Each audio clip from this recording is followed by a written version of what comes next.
Hello friends, ಲೇಖಪ್ರಿಯಾಸ್ multipurpose ಚಾನಲ್ಗೆ ನಿಮ್ಮೆಲ್ಲರಿಗೂ welcome back. ಇವತ್ತು ನಾನು ನೈಟ್ ನನ್ನ ಸ್ಕಿನ್ ರೂಟೀನ್ನ ಯಾವ ರೀತಿ ಮಾಡ್ಕೋತೀನಿ, routine that means night routine skin ಕೇರ್ನ ಯಾವ ರೀತಿ ಮಾಡ್ಕೋತೀನಿ ಅಂತ ನಿಮಗೆ ತೋರಿಸ್ಕೊಡ್ತಾ ಇದ್ದೀನಿ. ಆಲ್ರೆಡಿ ನನಗೆ 31-32 ಆಗ್ತಾ ಬರ್ತಾ ಇದೆ, 32 ಮೀರ್ತಾ ಇದೆ. ಸೊ ನಾನು ಈ ಟೈಮಲ್ಲಿ ನನ್ನ ಸ್ಕಿನ್ ಕೇರ್ನ ತೆಗೆದುಕೊಳ್ಳಲೇಬೇಕು. It is must. ಓಕೆನಾ? ಸೊ ಅದಕ್ಕೋಸ್ಕರ ನೀವು ನೋಡ್ತಾ ಇರ್ಬೋದು ನನ್ನ ಎಲ್ಲ ವೀಡಿಯೋಸಲ್ಲಿ. ನೀವು ರೆಗ್ಯುಲರ್ ನನ್ನ ಸಬ್ಸ್ಕ್ರೈಬರ್ಸ್ ಆಗಿ, ರೆಗ್ಯುಲರ್ ವ್ಯೂವರ್ಸ್ ಆಗಿದ್ರೆ, ನನ್ನ ಸ್ಕಿನ್ ಕೂಡ ತುಂಬ ರಿಜುವಿನೇಟ್ ಆಗಿದೆ. ಏನಕ್ಕೋಸ್ಕರ ಅಂತಂದರೆ ನಾನು ನನ್ನ ಸ್ಕಿನ್ ಕೇರ್ನ ತುಂಬ ಚೆನ್ನಾಗಿ ತೆಗೆದುಕೊಳ್ತೀನಿ. ಸೊ ನೈಟ್ ಕೂಡ ತೆಗೆದುಕೊಳ್ಳೋದು ತುಂಬಾ ಮುಖ್ಯ. ನನ್ನ skin care, that too facial skin care. ನೀವು ಹೊರಗಡೆ ಹೋಗಿದ್ರು ಹೋಗಲಿ, ಹೊರಗಡೆ ಹೋಗದಿದ್ರು ಅಷ್ಟೇ, ಹೊರಗಡೆ ಹೋಗಿ ಬಂದರೂ ಅಷ್ಟೇ. ನಾನೀಗ ನನ್ನ ಒಂದು ಯೂಟ್ಯೂಬ್ ಒಂದು ವಿಡಿಯೋನ ಶೂಟ್ ಮಾಡಿದೆ. ನಾನು ಮೇಕಪ್ಪಲ್ಲಿದ್ದೀನಿ. ಸೊ ಈ ರೀತಿ ಮೇಕಪ್ ಅಥವಾ ಮದುವೆಗೆ ಏನಾದರೂ ಹೋಗಿರ್ತೀರಿ, ಆ ಒಂದು ಮೇಕಪ್ ನೀವು ತೆಗಿಬೇಕು. ನೀವು ಏನು ಮಾಡಬೇಕು ಅಂತ ಈ ವಿಡಿಯೋದಲ್ಲಿ ನಾನು ತೋರಿಸ್ಕೊಡ್ತಾ ಇದ್ದೀನಿ. ಓಕೆನಾ? ಇದು ಹೊರಗಡೆ ಹೋಗಿಲ್ಲ, ನಾವು ಮನೇಲೇ ಇದ್ದೀವಿ ಅಂತ ಅಂದರೂ ಕೂಡ ನೀವು ಈ ರೀತಿ ನೀವು ಸ್ಕಿನ್ ಕೇರ್ ಮಾಡಲೇಬೇಕು ನೈಟ್ ಟೈಮ್. ಸೊ ಯಾವುದು ಅದು ಇಷ್ಟೆಲ್ಲ ಹೇಳ್ತಾ ಇದ್ದಾರಲ್ಲ ಅಂತಂದರೆ, ನೀವು ಈಗ ಫಸ್ಟ್ ಬಿಂದಿ ತಗೊಂಡ್ಬಿಡ್ತೀನಿ. ನಾನು ಕೊಕೊನಟ್ ಆಯಿಲ್ನ ಯೂಸ್ ಮಾಡ್ತಾ ಇದ್ದೀನಿ. ಎಸ್, ಇದು ಕೊಕೊನಟ್ ಆಯಿಲ್ ಎಲ್ಲ ಸ್ಕಿನ್ ಟೈಪ್ಸ್ನವ್ರಿಗೂ ಒಳ್ಳೆ ಚೆನ್ನಾಗಿ ಸೂಟ್ ಆಗುವಂತಹ ಒಂದು ಅಂಶ ಇರುತ್ತೆ ನಮ್ಮ ಕೊಕೊನಟ್ ಆಯಿಲಲ್ಲಿ. ಒರಿಜಿನ್ ಕೊಕೊನಟ್ ಆಯಿಲ್ ಬೇಕಾ ಮೇಡಮ್? ಎಂಥದ್ದು ಬೇಡ, ನೀವು ಪ್ಯಾರಾಚೂಟ್ ಕೊಕೊನಟ್ ಆಯಿಲ್ ಯೂಸ್ ಮಾಡಿದ್ರೆ ಸಾಕು. ಆಲ್ಮೋಸ್ಟ್ ಎಲ್ಲರ ಮನೆಯಲ್ಲೂ ಈ ಪ್ಯಾರಾಚೂಟ್ ಕೊಕೊನಟ್ ಆಯಿಲ್ ಇದ್ದೇ ಇರುತ್ತೆ ಅಲ್ವಾ? ನಾನು ಖಂಡಿತವಾಗಿಯೂ ಈ 30+ ಏಜಲ್ಲೂ ನನ್ನ ಸ್ಕಿನ್ ಇಷ್ಟೊಂದು ದಟ್ ಮೀನ್ಸ್ ಗ್ಲೋಯಿ ಆಗಿದೆ, ಇಷ್ಟೊಂದು ಹೆಲ್ದಿ ಆಗಿದೆ ಅಂತ ಅನ್ನೋದಕ್ಕೆ ಕಾರಣನೇ ನಾನು ತೆಗೆದುಕೊಳ್ಳುವಂತಹ ಫುಡ್ ಆ್ಯಂಡ್ ದೆನ್ ನಾನು ಈ ರೀತಿ ಸ್ಕಿನ್ ಕೇರ್ ಮಾಡ್ಕೊಳ್ಳೋದ್ರಿಂದ.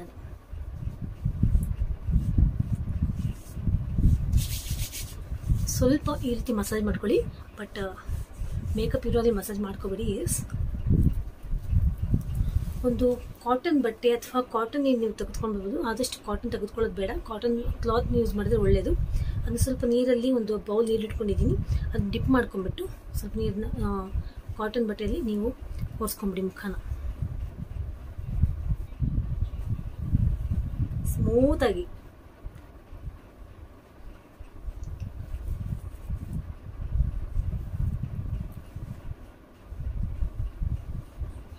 ಓಕೆನಾ? ಆಯಿತಾ? ಆಲ್ಮೋಸ್ಟ್ ನನ್ನ ಮೇಕಪ್ 99% ರಿಮೂವ್ ಆಗಿದೆ.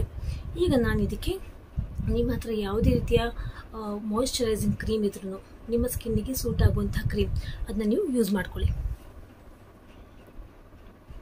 ನೋಡಿ, ಯಾವುದೇ ಬ್ರ್ಯಾಂಡಿಂದಾಗಿರ್ಬೋದು, ನಿಮಗೆ ಸ್ಕಿನ್ನಿಗೆ ಸೂಟ್ ಆಗುವಂಥ ನಿಮ್ಗೆ ಗೊತ್ತಿರ್ತಲ್ವಾ, ಎಲ್ಲ ಹೆಣ್ಮಕ್ಳ ಹತ್ರ ಇದ್ದೇ ಇರುತ್ತೆ ಮಾಯಿಶ್ಚರೈಸಿಂಗ್ ಕ್ರೀಮ್. ಅದನ್ನ ನೀವು ಹಚ್ಕೊಳ್ಳಿ.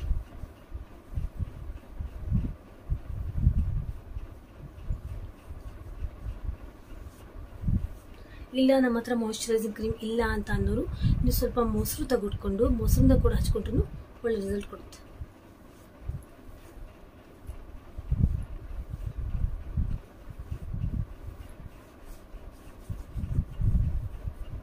ಆಯಿತಾ? ಮತ್ತು ಸ್ವಲ್ಪ ಈ ಒಂದು ನನ್ನದು ಕಾಟನ್ ಬಟ್ಟೆ ಇದೆಯಲ್ಲ, ಮತ್ತೆ ಇದನ್ನ ನೀರಲ್ಲಿ ನಾನು ಸ್ವಲ್ಪ ಡಿಪ್ ಮಾಡಿಕೊಂಡು ಮತ್ತೆ ಇದನ್ನ ನಾನು ಲೈಟಾಗಿ ಸ್ಮೂತಾಗಿ ಒರೆಸ್ಕೊಳ್ತಾ ಇದ್ದೀನಿ.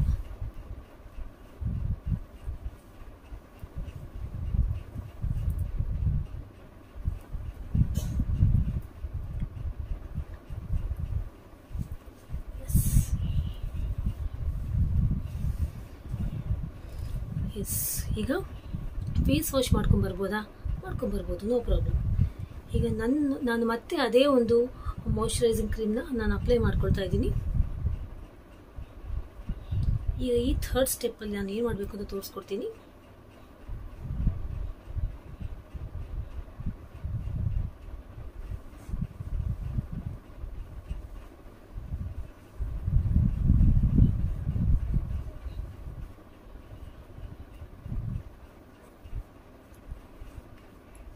ಎಸ್, ಈಗ ನೀವು ಇದನ್ನ ಅಪ್ವರ್ಡ್ ಡೈರೆಕ್ಷನಲ್ಲಿ ಸ್ವಲ್ಪ ಇದನ್ನ ಮಸಾಜ್ ಮಾಡ್ಕೊಳ್ಳಿ. ಓಕೆನಾ?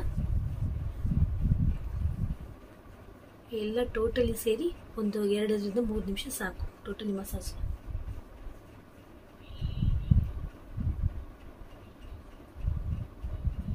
ಎರಡು ಕೈನೂ ಯೂಸ್ ಮಾಡ್ಬೋದು, ಒಂದೇ ಕೈಯಲ್ಲೂ ಯೂಸ್ ಮಾಡ್ಬೋದು, ನೋ ಪ್ರಾಬ್ಲಮ್. ಅದಾದ ನಂತರ ನಿಮ್ಮ ಮುಖದ ಮೇಲೆ ಏನಾದರೂ ಪಿಗ್ಮೆಂಟೇಷನ್ ಇದ್ದರೆ, ಡಾರ್ಕ್ ಸ್ಪಾಟ್ಸ್ ಇದ್ದರೆ ಆ ಒಂದು ಏರಿಯಾದಲ್ಲಿ ನೀವು ಸ್ವಲ್ಪ ಮಸಾಜ್ ಜಾಸ್ತಿ ತಗೊಳ್ಳಿ. ಓಕೆನಾ? ಈ ರೀತಿ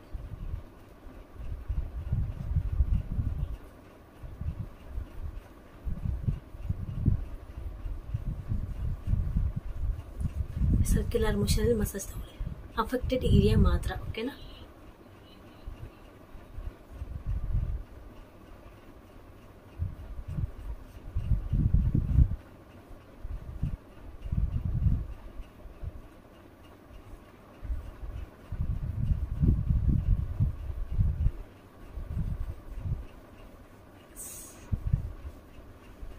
ಸ್ವಲ್ಪ ಕುತ್ತಿಗೆಯ ಭಾಗ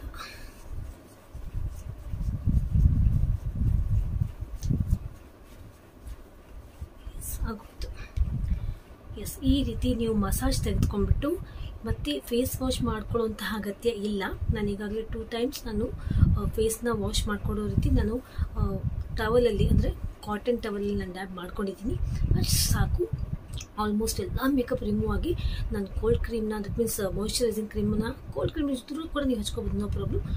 ಮಾಯ್ಶ್ಚರೈಸಿಂಗ್ ಕ್ರೀಮ್ನ ನಾನು ಹಚ್ಕೊಂಡು ಮಸಾಜ್ ಕೊಟ್ಕೊಂಡು ಈಗ ನನ್ನ ಒಂದು ಸ್ಕಿನ್ ಕೇರ್ ಈ ಒಂದು ನೈಟ್ಗೆ ಮುಗೀತು.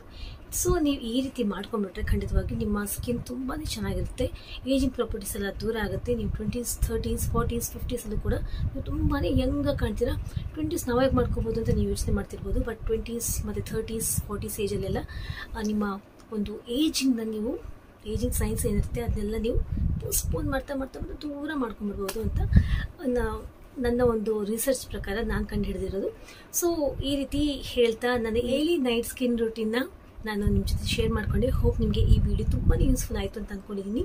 ಯೂಸ್ಫುಲ್ ಆಯಿತು ಅಂತಂದರೆ, ಇಷ್ಟ ಆಯಿತು ಅಂತಂದರೆ ಲೈಕ್ ಬಟನ್ ಪ್ರೆಸ್ ಮಾಡಿ, ಚಾನೆಲ್ನ ಸಬ್ಸ್ಕ್ರೈಬ್ ಮಾಡಿ, ಶೇರ್ ಮಾಡಿ ಅಂತ ಹೇಳ್ತಾ, ಹೇಗನ್ನಿಸ್ತು ನಿಮಗೆ, ಯೂಸ್ಫುಲ್ ಆಯಿತಾ ಅಂತ ನನ್ನ ಕಾಮೆಂಟ್ ಸೆಕ್ಷನ್ ಬರ್ದು ಕಳಿಸೋದನ್ನ ಮರಿಬೇಡಿ ಅಂತ ಹೇಳ್ತಾ, ಯು ಆಲ್ ಟೇಕ್ ಕೇರ್.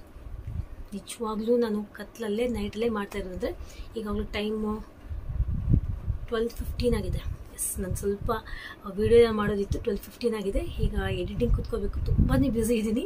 ಎಲ್ಲ ಮುಗಿಸ್ಕೊಂಡು ಮಲ್ಕೊಳ್ಳೋಷ್ಟಿದೆ. ತುಂಬಾ ಲೇಟ್ ಆಗುತ್ತೆ ಇವತ್ತು, ನನಗೆ ಗೊತ್ತು.